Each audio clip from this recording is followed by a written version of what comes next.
Eden najbolj drznih avtomobilov na letošnjem avtomobilskem salonu je Bertonejev koncept Nuccio. Gre za poklon 100-letnici znamke Bertone in pa seveda tudi za poklon Giuseppeju Bertoneju, dolgoletnemu voditelju znamke. Ta je podjetje vodil od konca druge svetovne vojne pa vse do svoje smrti pred 15 leti leta 1997. Videz koncepta pa spominja na enega Bertonejevih najbolj odmevnih konceptov iz leta 1970.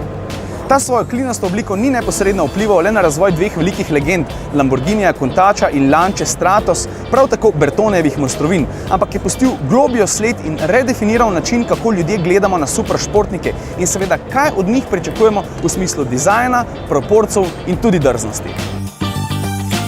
Tegale Nuccia in pa predhodnika pa združuje kar nekaj stičišč. Za začetek klinasta oblika, sredinsko nameščen 321 kW 8-valjnik in pa seveda tale oranžna streha, ki je zares dober, impresiven poklon izvirniku. Sprašujemo pa se, ali lahko tale koncept vpliva na razvoj superšportnikov podobno, kot je to storil koncept iz leta 1970. Verjetno ne, saj avtomobilistična javnost pred dobrimi 40 leti tudi približno ni bila, tako kot danes, bombardirana s tako ekstremnimi superšportniki.